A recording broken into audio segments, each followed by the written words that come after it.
to this. Well, thank you, everyone. Just want to confirm you can see my screen. Yes, perfect. We have 27 people on the call, which is really exciting to have a mastermind on a Tuesday evening. Our entire team is very grateful to be with all of you, and in the pursuit of having a productive time masterminding, let's start with talking about ideas. Best minds talk about ideas, not events or other people. I'll tell you one of my favorite ideas, one of the reasons I joined the Factum team is this.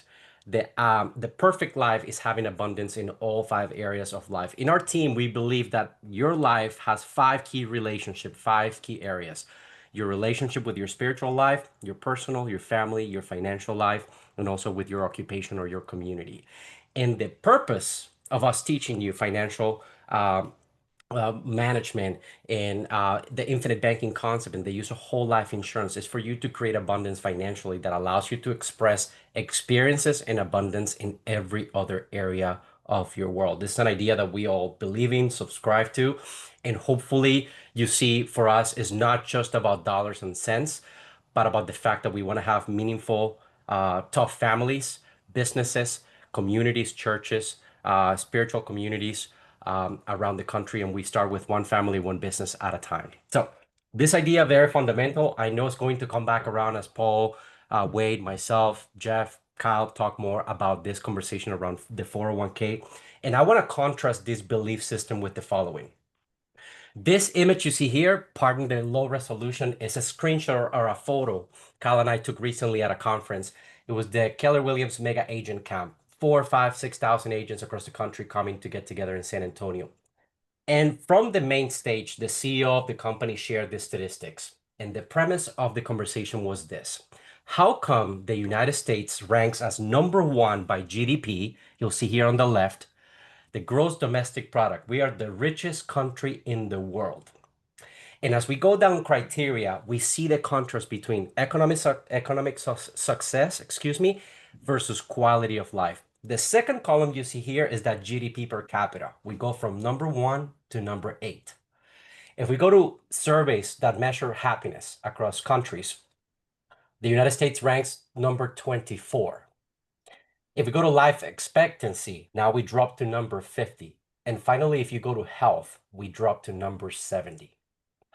So if the purpose of wealth, if the purpose of abundance is to really express all those in your other areas of life, we certainly as a country are not finding the right mechanisms, the right environments, the right methods to express the wealth that we've created into quality of life.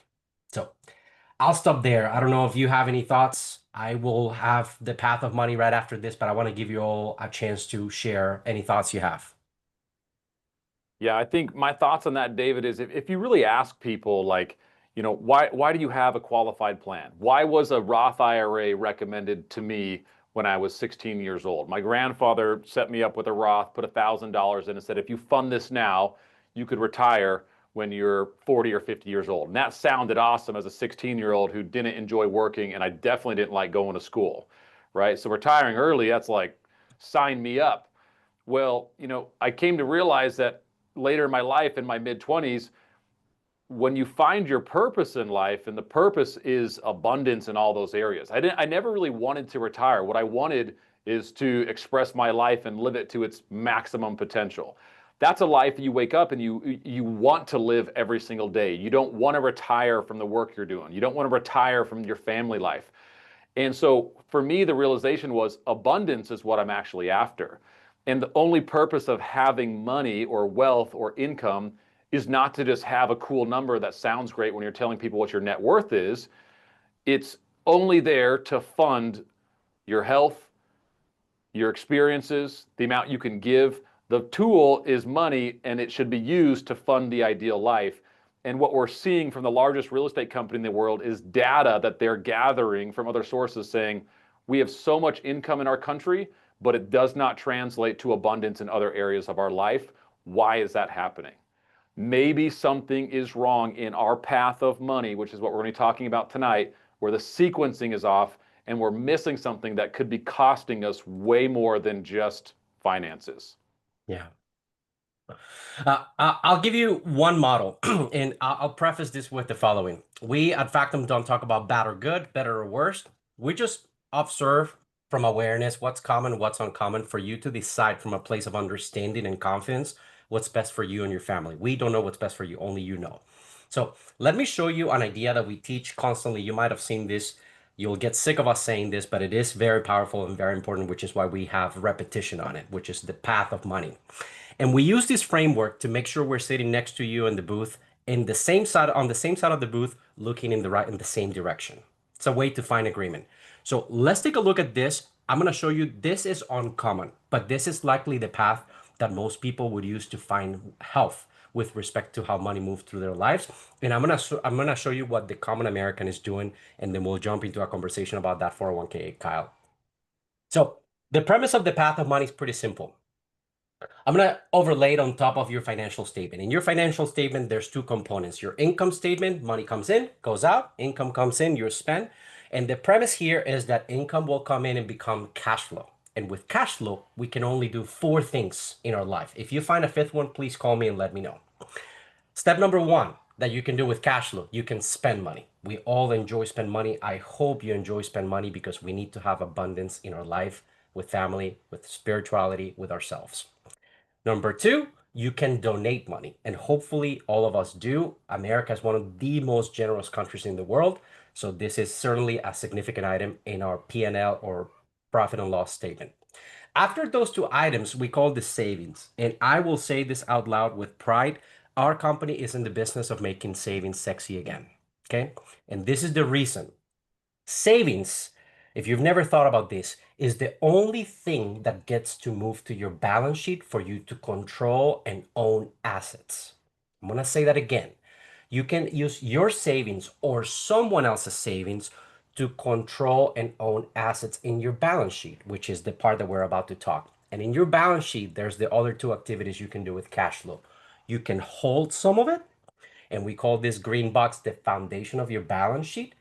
In there, we hold what we call liquidity. And I hope all of you on the call, number one, want significant amounts of it. And number two, are very intentional about where you store that liquidity. And then, and only then, number four shows up. Then we invest. And by looking for acceleration, we create cash flow, hopefully, so we can increase our income, so we can increase the cycle of the path of money, so we can create abundance in the five areas of life through abundance in the financial area. You might agree, you might disagree. I'm telling you, this is not Wade, Kyle, Paul, anybody in our team saying this. This comes from a billionaire that identify a very simple model to think about cash flow. And every time you feel financial pressure, I promise you, you can find the financial pressure by either doing this in the wrong proportion or coming out of sequence. I'm going to show you what I mean by that if you don't mind. I promise I'll take just one more minute, Kyle. Keep Take a going. I'm loving this. Love it. Take a look at what the American balance sheet looks like today. This is data from the Census Bureau. It's probably a couple of years old. You can imagine why. But the point we make when we show this information is the following. The most popular investments for the American households are in three categories. At the bottom, you'll see retirement accounts, okay? Um, just so everybody knows to put a magnitude in the number, excuse me, American net worth, the balance sheet of all Americans as individuals, not institutionally, is $146 trillion. Think about that number. That number is with that T as in trillion, okay? And 34% is retirement accounts. A portion of that is qualified plans, which is what we're talking about, Kyle, today. 401k is a portion of that, approximately $40 trillion. Category number two, home equity here, 28.5% on the purple on the left. And at the top, Americans like to use brokerage accounts to buy stocks, mutual funds, bonds, and other investments. I'm going to scroll down here. They own in equity in their homes $33 trillion, $40 trillion I mentioned in the retirement plan equity. And the point that matters the most is this. Most Americans have 75% or more of their balance sheet in assets that put their money in that yellow box, the investment box, and that it puts other third parties in control of their money, particularly when it comes to access and decision making. Retirement accounts are a slap away from the government to tell you when and how you could use your money. The home equity is accessible only through a third-party loan officer, and brokerage accounts obviously are on a third party with a manager or self-directed. Regardless, separation in that relationship is the theme here. And I want to ask you all, if you wouldn't mind putting in the chat, because we ask this all across America when we teach this class. What do you think is the investment income for that 75% of the balance sheet of most Americans? How much cash flow can Americans are driving back to their income to express more abundance in their path of money? No wrong guesses. In What a, would in you a say? percentage or dollar? Throw whatever you think. Dollars, percentage. How much cash flow are Americans really drawing? You see the numbers here with a T. How much cash flow do Americans actually earn from a quality of life perspective from these positions in 75% of their balance sheet? Now I need to pull the chat because I don't see it. So we've got 0, 10%, 2%, 23%, Yeah. 3%, 3 to 5. Yeah. I don't think any of us would be surprised to know that likely most of people in this position have assets for accumulation purposes and they're not drawing cash flow to their quality of life. Even when they have sophisticated strategies to do dividends or other things, they're putting that money in an environment, not just the investment, that keeps that money in asylum, locked away for a long period of time until retirement. That, and this will be the last point I make, looks like this if you want to come together with the model that we talked about earlier. Most Americans bring income, they tend to spend a little too much. Most of us do. They donate some. And instead of holding, they're sending savings automatically to their investment acceleration box, Kyle. And the worst part of it is that that investment choice they make is in assets that are likely for the accumulation and typical distribution plan that most financial planners or most financial professionals offer. And it puts that money in lockaway for years. It affects their ability to connect abundance with quality of life. I love it. David, do you have the tough money effect handy? Yes, I will pull it up as you talk. So the reason this is interesting, because we're going to talk about this tonight and why like liquidity and savings has got to be a stronger line item on our balance sheets, and it's not for most Americans. And most Americans are what we call asset rich but cash poor. If you really ask them like, hey, hey, what's your net worth? And your buddies love to talk to you about that. Mine's 800,000. We just hit $1 million of net worth. And you're like, awesome. Like, you ever feel financial pressure in your life? And they're like, every single day, man.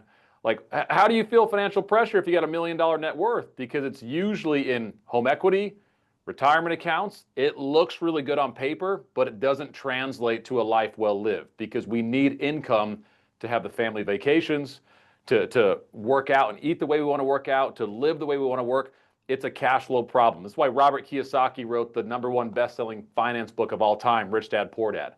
And he tells you got to focus on cash flow. That is the #1 rule of winning the money game. So one of the problems that we see with Americans, skipping the saving strategy and liquidity and going right to just holding money in a retirement account is you're kind of locking up your access to your opportunity fund.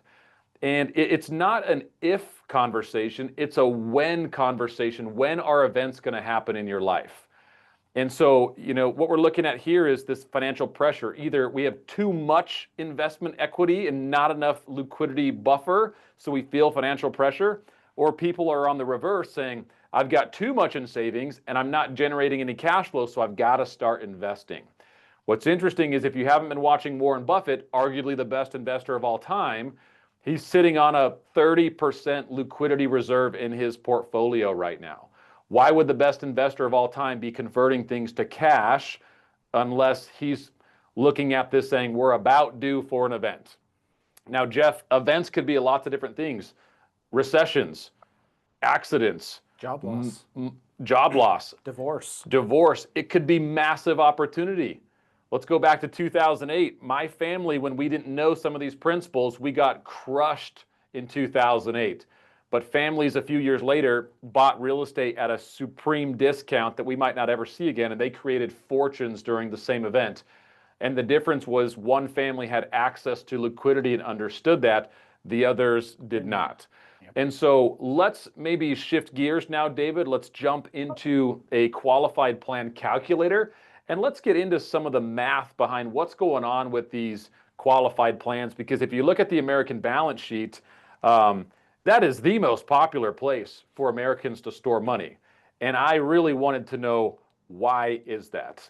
Okay, so we're going to break this down, and then I'd love to have some group participation and conversations around this.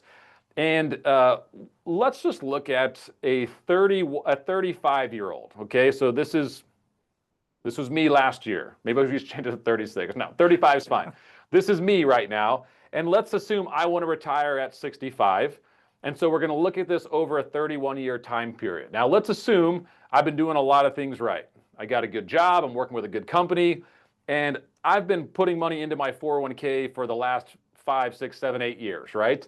And let's assume I already have $100,000 in this qualified plan. Now, this software we're using is from Truth Concepts. And you know Factum is a life insurance agency. I think every insurance agent should be utilizing or go to Truth Concepts trainings. It's some of the best out there.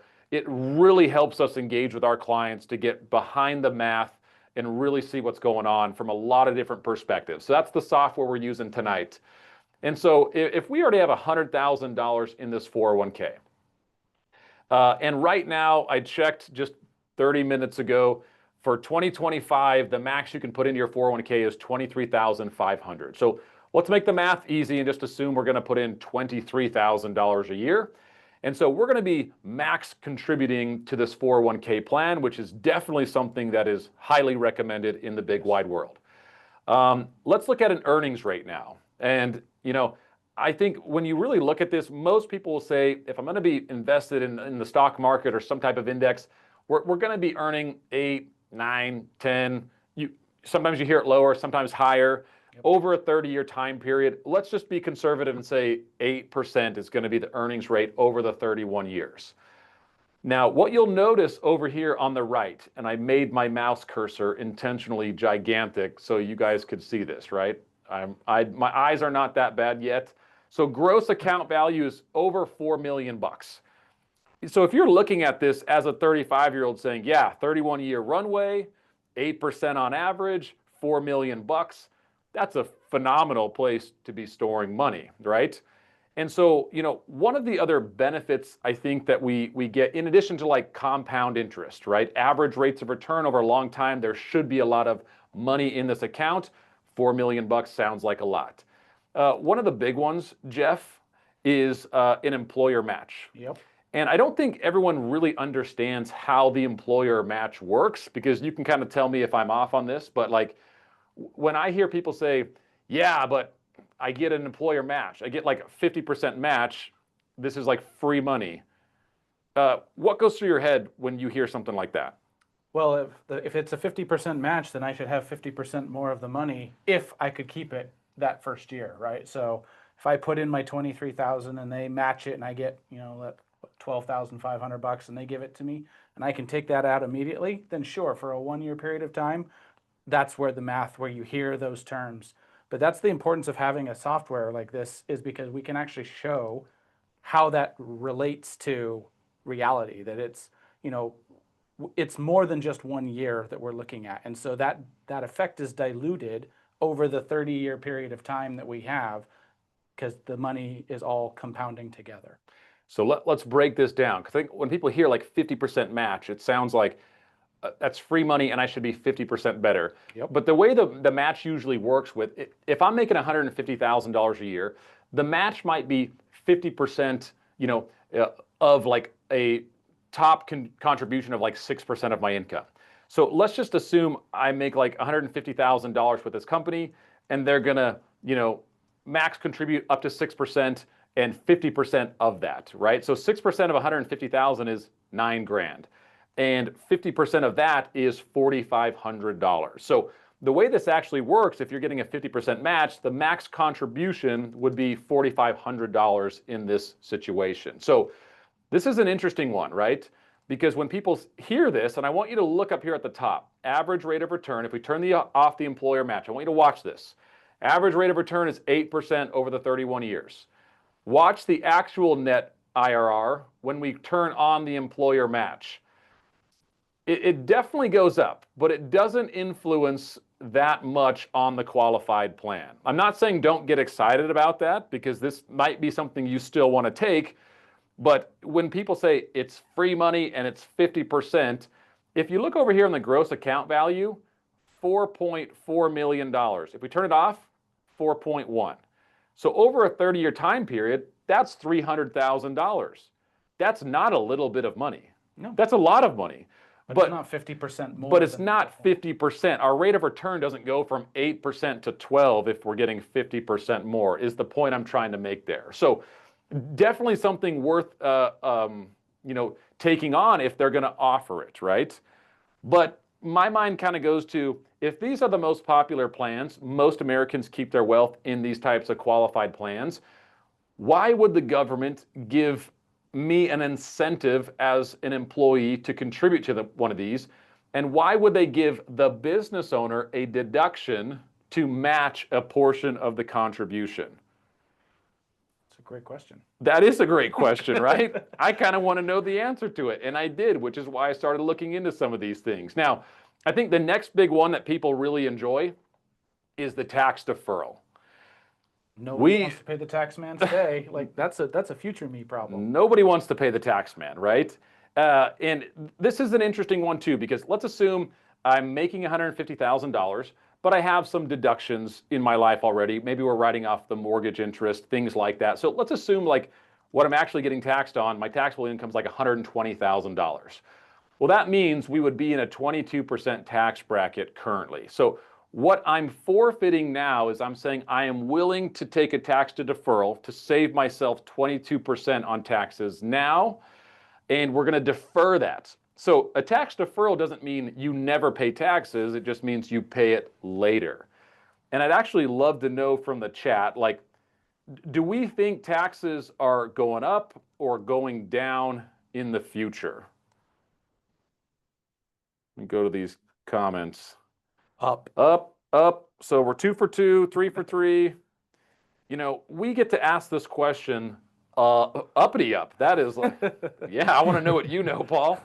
It's one of those things, we ask this question in a lot of rooms, and when you look at just certain things, the spending habits of our government, I don't know how they are going to lower taxes if we're in this much debt. I just don't think that's a reality, and it does make me a little bit nervous if I'm being completely honest. So regardless, we really enjoyed tax deductions and deferrals now. Yep. But we're going to look at, like, why would we be incentivized to put money in here to take a deduction and a deferral now? We're going to come back to that in a second, okay?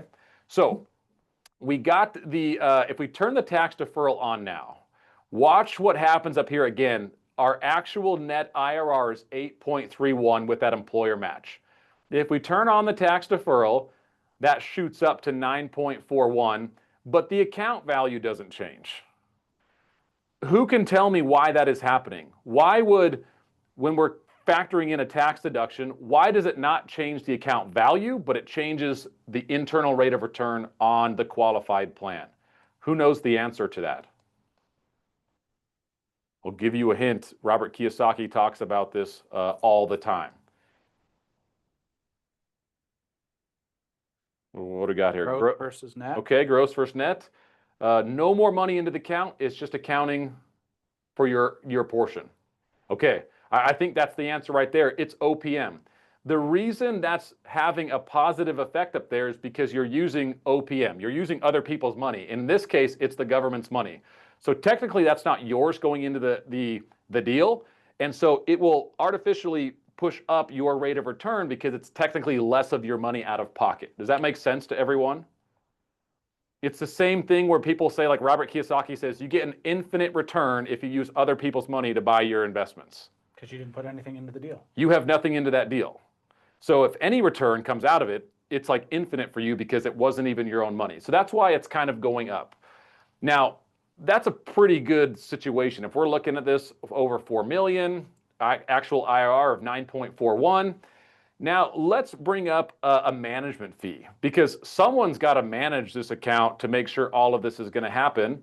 And Wade, I'd love to know, because I think you were doing some research on this, what can we expect in today's economic environment when it comes to management fees? What would be an appropriate management fee we could throw on this type of qualified plan?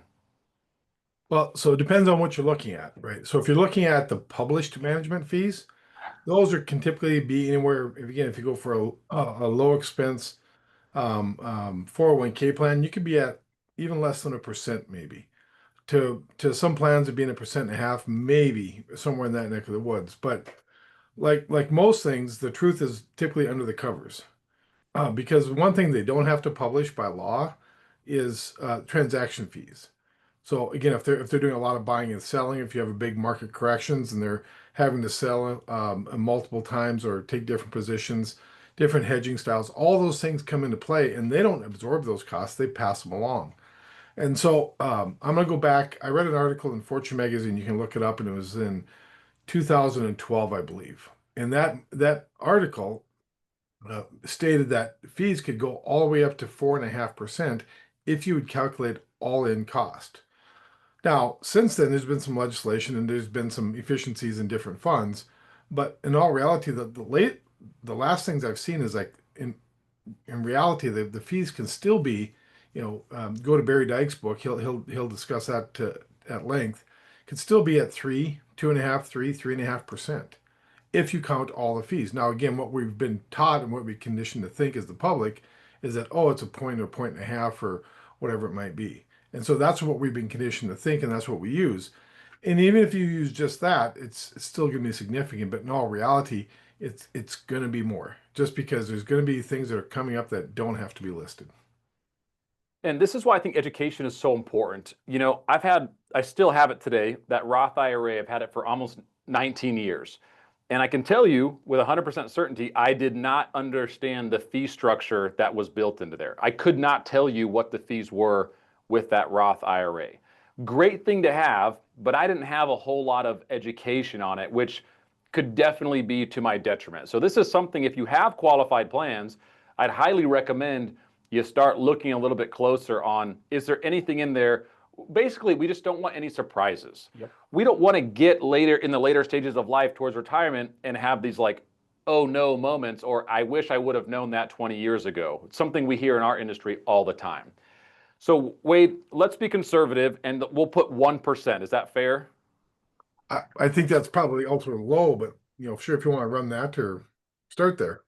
Okay, we're going to use 1%. Start on the low end. We'll use a 1% management fee. Now, when we start accounting for a 1% management fee, which means someone's getting paid 1% of the account value as it's going up over time. Look over here on the right in the red. Management fees would have accumulated to $410,000. So someone made $410,000 managing this account, which honestly I'm okay with if I walk away with $3.5 million bucks. If someone's good enough to get me that kind of return, I'm okay paying someone for that level of service. But here's what's interesting. Look at the actual net IRR. It does bring it down to 8.36 from 9.41. But something that's I would say we got to look closer on. We paid $410,000 in management fees on the right. Look at the gross account value when I click this off again. It goes from 4.4 million to 3.5 million. That's almost $1 million change in the account balance with only having $410,000 of management fees. Who can tell me why that is happening? What is going on there? Wade can't. You can't answer the question, Wade. I know you know the answer. I want to hear from someone else. Who can tell me? Compounding on your money. Power of compound interest. So we just heard it from two people. There you go. See, it's not just the fee, but when that fee comes out each year, that amount can no longer grow at this 8.36% for you. So there's an opportunity cost you're losing on what that could have earned you over the 31 years. Does that make sense for everyone? Yeah, Okay. Kyle, I think even more importantly, it still grows. That $1 million has grown somewhere, but it's not growing in your account. It's growing in somebody else's account. Well said. It has now left this world of ours. It's in someone else's control. Absolutely. So, you got to understand this principle that every financial decision you make carries what's called an interest cost. If money leaves your world, it's going to go somewhere else. it might have a much bigger effect if you're not, super savvy with how to calculate some of those returns, right? Well, I think the important part is nobody shows up to tell you, like when you pay interest to someone to use their money, there's a physical copy, there's a receipt, there's something that shows you, oh, this is how much it cost. When you have opportunity cost, you don't get that. Nobody ever sends you a statement that says, FYI, your account would have grown $20,000 this year had you not used the money, or had we not paid a fee, or had we not done whatever.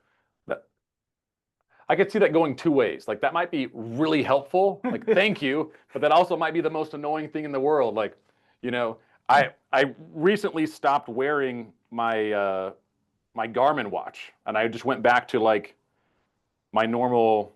This doesn't track anything because I was tired of my watch telling me every day, "You've had a stressful day." I know I have. I lived it. What do you think? I'm not paying attention? Like, stop telling me what I already know. We're busy over here. We're making things happen. Like, I know I'm stressed. Like, it's okay, right? Like, so to that point, I don't know if I'd want someone telling me, you could have had this much money. I don't know. That could go both ways. That's a good point, though. So what I want you to pay attention to, though, is that 1% management fee completely negated any of the benefit of an employer match. It kind of offset it completely. We got the employer match, but a 1% management fee kind of wiped out anything that would have been there. It's kind of interesting when you kind of put all these things together. Now, let's go to... Hey, Kyle. Yeah, go ahead. Can you just show what a 2% management fee would be? Let's take it more probably to reality. 2% management fee now jumps up to $702,000 of management fees and brings the account from 3.5 to 2 we'll call it 2.8. It's 4.5 down to 2.8. Correct. Yeah, from the previous. So almost, what is that, $1.8 million, $1.7 million difference? So is that something worth paying attention to? I'm going to say absolutely. If we're off by half a point, 1 point on this stuff, that could be the difference between hundreds of thousands of dollars. And now your rate of return is less than what the risk that you took in the marketplace.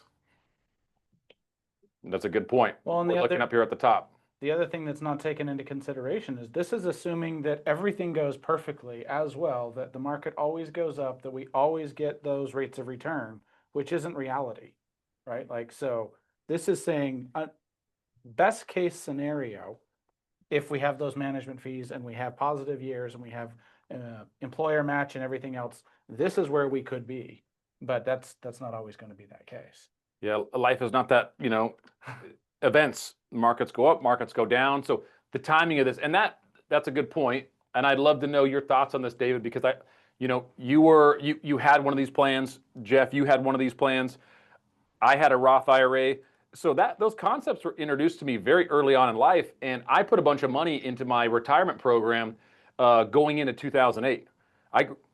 I graduated high school in 2008 and 2007. In 2008, I watched 40% of my Roth IRA disappear.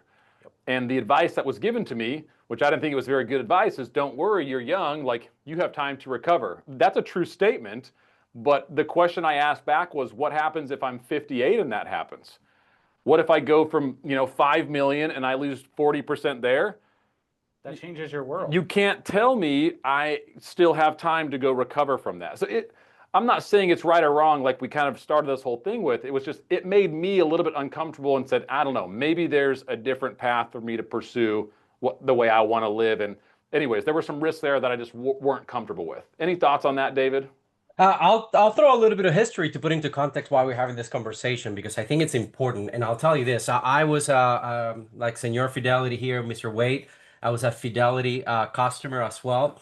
And at some point I decided not to be, because the conversation we're having, and people equate this, a 401k, a 401k is equivalent to the stock market. And that's not what we're saying. Note that we have not talked about the rate of return. It's 8%. We've not talked about volatility.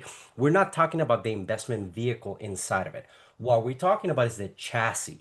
The 401k is the chassis that allows you to hold investments. As a matter of fact, to be more precise, we should define what a 401k is. The 401k is the section 401, section K of the IRS code that allows you to treat these investments with a particular tax treatment for retirement purposes.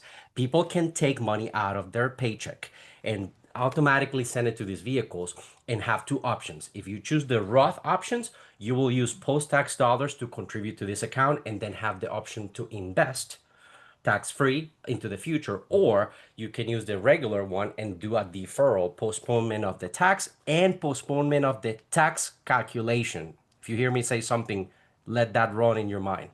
Postponement of the tax payment and the tax calculation into the future. And what we're breaking down here is regardless of whether you invest in equities, commodities, bonds, a combination, what is happening in the vehicle and who are the parties involved. One is the employer. The IRS certainly is your partner. I'll give you last thought here, Kyle, for interest.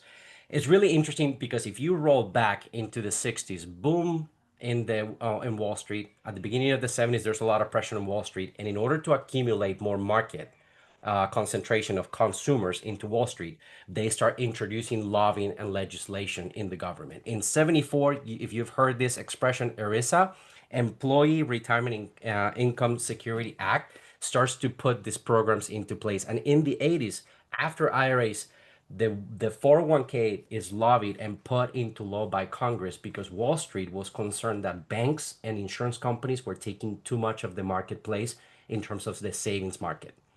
And they wanted to institute something that would directly be proposed by companies that would automatically get activated and sold as a benefit. And I can tell you, in 2011, I joined the General Electric company, and I do not remember when or how I signed paperwork to establish a 401k that I didn't understand whether it was Roth or not. I did not understand the elections I was making in that vehicle. And every other Friday, money was going from my paycheck out to who knows what to buy whatever mutual fund at whatever price I did not understand. It was very automatic, very intentional. I tell you that history to help you realize that this chassis is not something most Americans are choosing intentionally. It's not a savings environment we all say, I love it.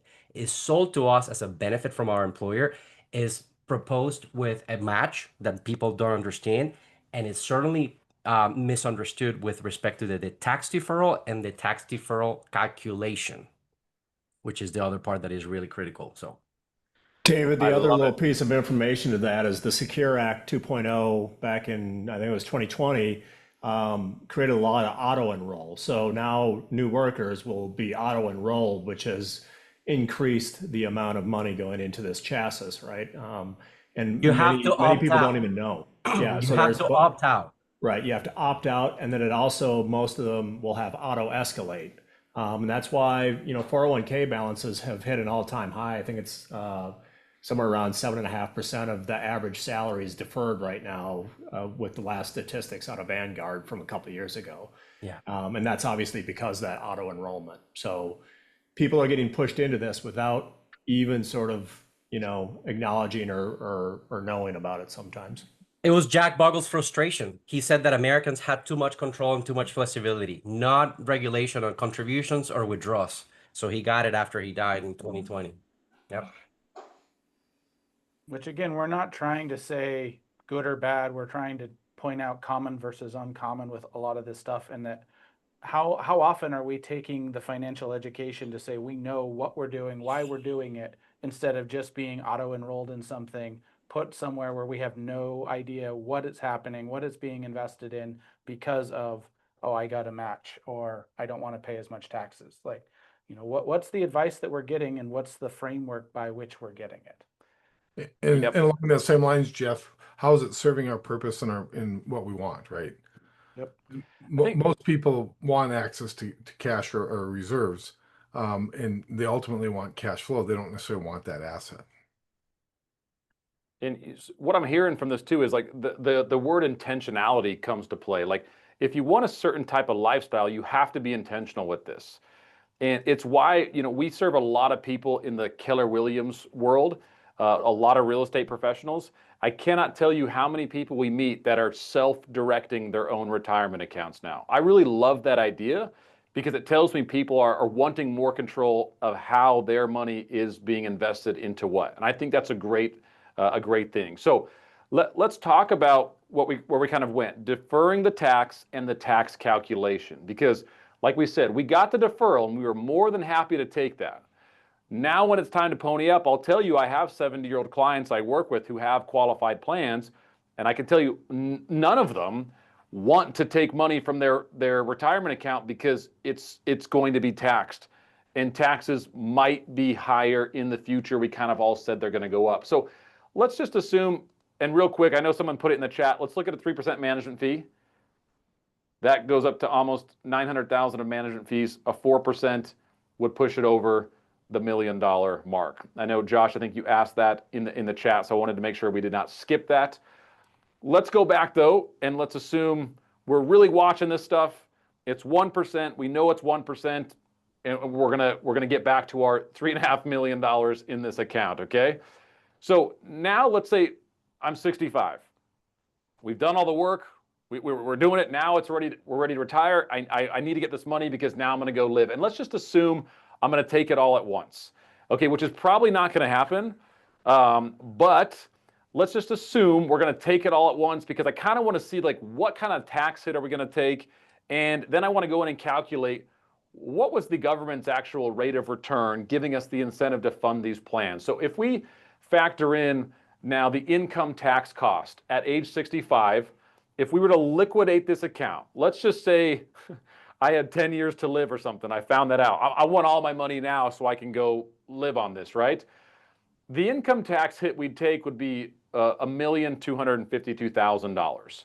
So what we're netting after that is going to be about 2.2 is what we're actually left in that account, which brings our internal rate of return down to about 6.36. So we're going to bring up this rate calculator and we're going to do some basic math. Keep in mind, I only got to Algebra 2 in high school, so we're going to keep this somewhat basic, okay? But I can use a basic calculator.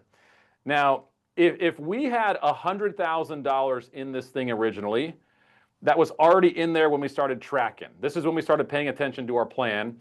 We got a 22% deferral going into that on the original 100,000. So if we take $100,000 times 0.22, $22,000. So what I'm trying to track here is what the government put into this plan. Part of this was their money. And when it's time to pay up the taxes, this is what we actually owe them. So I want to know like what was their return on this. And so the present value is going to be $22,000 from that original $100,000 we had in there. Now, we are putting in $23,000 a year, and the government is allowing us to not pay $5,060, and we're going to defer that to get it into our 401k plan. So the annual payment the government is making now, saying you don't pay tax now, but you do owe us this later, is $5,060. Now, the future value, what did they get out of this deal when I liquidated this, is $1,252,929 over a 31-year time frame. Look at this number. The annual rate of return on their dollars that they let us put in there, borrow it basically, is 9.4%. Yep. What did we earn up here? 6.36. Now, a lot of people look at this and they say, they did better, okay, 3%.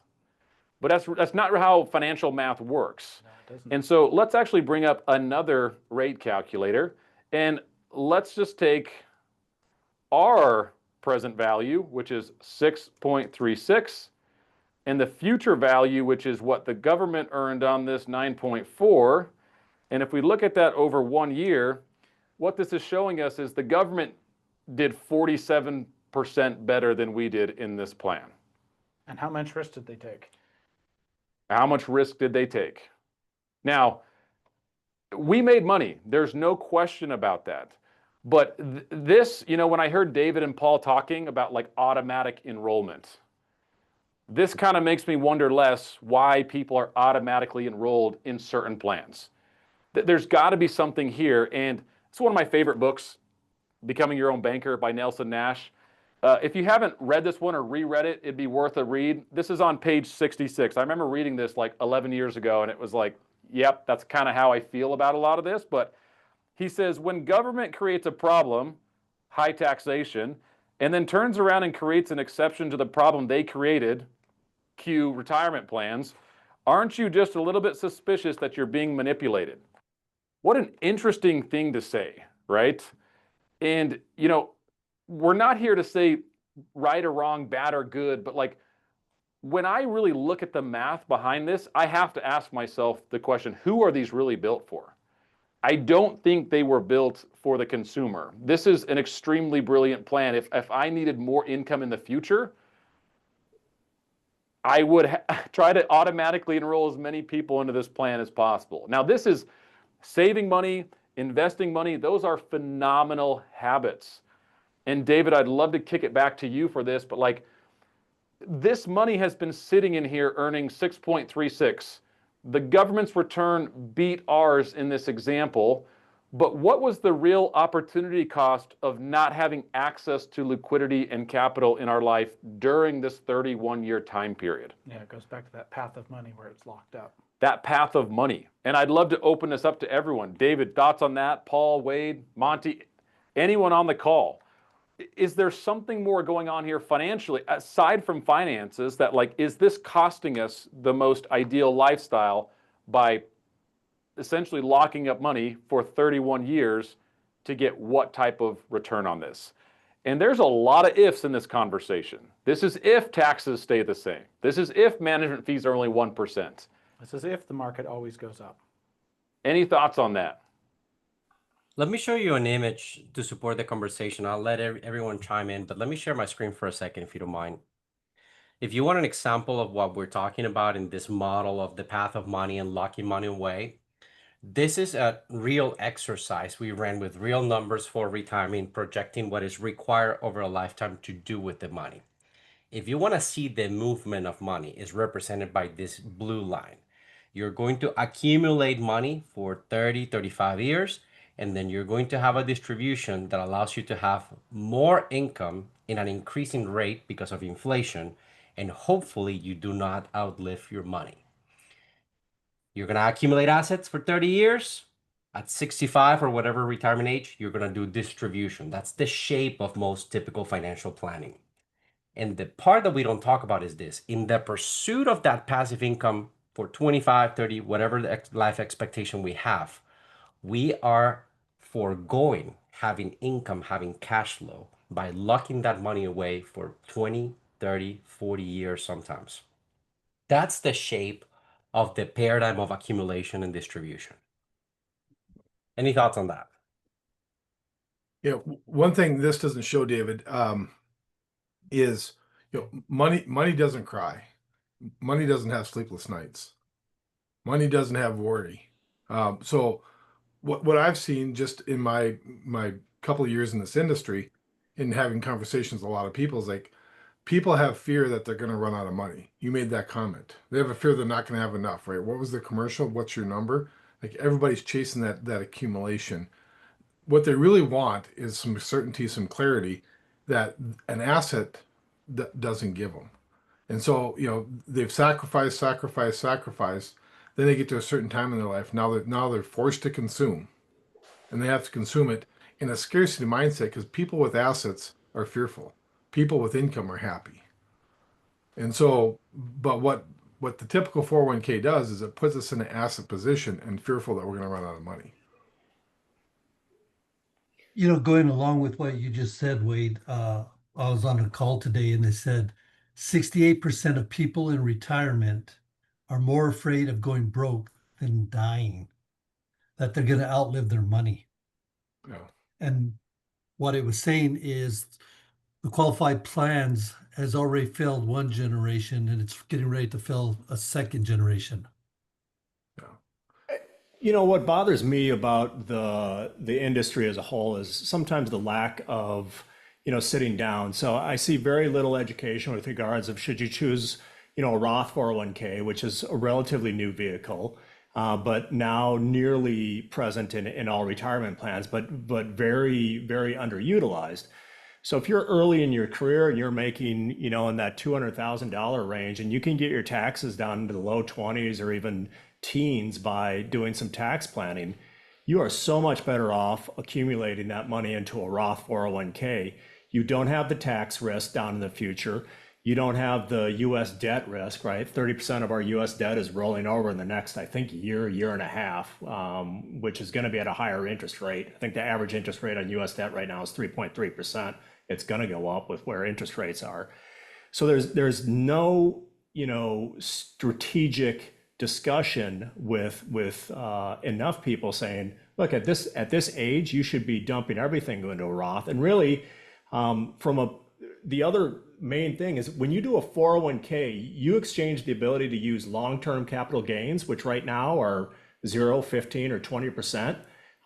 If you hold stocks for longer than a year, you exchange that because when you cash out of your 401k, it doesn't matter if you've held those stocks for 50 years, you're going to pay normal income tax rates on those distributions. So you exchange a much better tax rate for probably, well, currently it's a much worse tax rate, and we all think the taxes are going up. So none of these are discussed enough with people to kind of help them make the best strategic choice for when they get involved in these plans. Yeah. I would add one other thing to that. Actually, it's two things. That one, we don't know what the future holds too. And so we could plan for a time like this and 67 comes around and that's our end. And it's like, okay, I deferred living in the this whole 5 areas conversation that we have, that everything is meant for building and living that life now. Like we could save and do everything right. And then a year into that retirement, it's like, boom, it's done. It's over. You scrimped and saved and did all this stuff for nothing. And then the second part, the second part to that, I actually just lost what I was going to say. So, okay. to that. Oh, go ahead. It's the fact that you don't have any income, right? And one of the reasons why retirement, quote unquote, the way that it's preached to us and taught to us, what people want is they want to pursue their passions. They want to do things that are meaningful to them. And the only runway or the only exit off ramp that they've been given is, I do this, 30 years later, I can retire. Then I can go to the beach. Then I can buy a car. Then I can do the things that I really want to do. And so this is the only option that's been shown to them. 75% of the wealth exists in some type of environment that's not really producing income. Yeah. Can I offer one thought, Kyle? Yes, please. I also like to throw a counter thought to the conversation, because I don't want to take away, and this conversation can get pretty dark quickly, and that's not our intention. Our intention is to bring awareness to parts of the conversation that are not commonly available to most people that engage with these products. And we are not here to be the judges of whether your entire balance sheet should be a 401k or your 401k should not exist in your balance sheet. You need to decide where this and how and what role is playing. All we're suggesting is the following. We need to learn from experience. Baby boomers, something that Paul put in the chat is fascinating to me. The average baby boomer in 2025 balance for a 401k is over $600,000, but the median is $200,000, meaning a lot of the people with very large balances are skewing the perception of how well this is working. But if you go 50% less, 50% more, 50% of Americans have less than $200,000, and that's the only income that they have for retirement. It is not working for 72 million baby boomers as a chassis. And we need to ask ourselves, does that make it a more or less meaningful part of my balance sheet? I'm going to show you one more image for discussion here to bring some light to this, because if you don't think this is necessarily the vehicle, I can tell you, we all have clients that we tell ourselves, I don't want any 401k. That was me. There's clients that say, hey, I want to match up to the match of the employer because I do want to take advantage of that benefit. And there's nothing wrong with that. There's people that bring other assets like life insurance in a meaningful way to complement some of the investments they have at a 401k. You need to decide where you are in that spectrum. But what if the point that matters the most is what Jeff just said there? What if we need to go to a whole different paradigm to understand the role that that asset plays in our lives? I like to compare accumulation and distribution with the idea of cash flow. What if the purpose of having abundance and working hard and putting money aside and having all those good habits of savings that 401ks try to incentivize is to really in the pursuit of accumulating capital to create cash flow. This is the same exercise you saw. The math is behind it. I just took all the numbers away to keep it simple. But in the models we suggest when working with clients, we talk about freedom numbers. Hey, what if instead of trying to accumulate 1 million, 2 million, 3 million, we go and acquire assets that produce cash flow, that path of money that match our monthly spending? This minimum freedom number is that number. How much do you spend every month?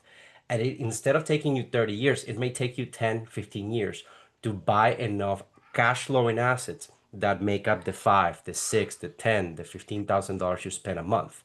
And when you get there, now you have freedom of choice to decide how you spend your time, which may allow you to focus on increasing that number to a larger amount, whatever multiples of that minimum freedom number. But when you buy these assets do not get depleted and you don't run out of money. You're buying cash flow and assets to build a pool of cash flow that keeps that path of money growing in abundance towards the 5 areas of life. I don't know if you guys have any thoughts, but this to me is the paradigm that shifts and allows you to maybe decide, I want to live in typical financial planning, or do I want to focus in cash flow, and how do I think my 401k may or may not play a role in that paradigm? I love it. And I think, the quality of our life is in direct correlation to the quality of questions we ask in our life. So the question I'd be asking is, what does abundance look like for you? Does that mean going on great vacations every year while my kids are still young? Or does that mean I want to defer that later? You got to decide the way you want to live. And then it's much easier to decide if certain assets in your world are supplying that dream or they are taking it from you. And so for me, the retirement conversation became very irrelevant when I realized how I wanted to live. And now my investing strategy is very tight. I only invest in things I know and understand, and I only invest in things that produce cash flow. That's not the right strategy for everyone, but it fit the way I wanted to live. And so I'd encourage everyone on the call tonight, if you're not super intentional with the way you want your life to be lived, what will that cost? And are your financial habits with where you hold and invest money encouraging that, getting you closer to that reality, or keeping you further from it? Because the one asset we don't have more of is always going to be time. It's a very fine line there. And the last thing I'll say on this is no one should be trying to play the money game alone. There's too much to learn when it comes to taxes, protection, insurances, investing. There's too much there. It's why you've got to have a solid wealth team around you. Your wealth team should be supporting you from a protection and acceleration piece. And when you have the right wealth team on your side, you would be shocked at what you can accomplish in how much time with way less risk. But you got to start finding and looking for those people. You need a wealth community. So we appreciate everyone tuning in tonight. I'm so glad you invested an hour of your time getting better at the money game, increasing your financial IQ. It's these types of classes and events that will take you from maybe being in your current state to a life you could only imagine. It's always going to be the best investment you make. It will always be in yourself. So we appreciate everyone tuning in tonight. Most likely, our class next month is going to be on how to use life insurance to fuel your investment strategy. That could change, but be on the lookout for the invitations to next month's Factum Deep Dive. So David, Wade, Paul, Monty, everyone that contributed, Jeff, thank you for tuning in. We'll see everyone next month. Have a wonderful night. Go get back to those families. Thank you again for spending an hour with us. Is everybody?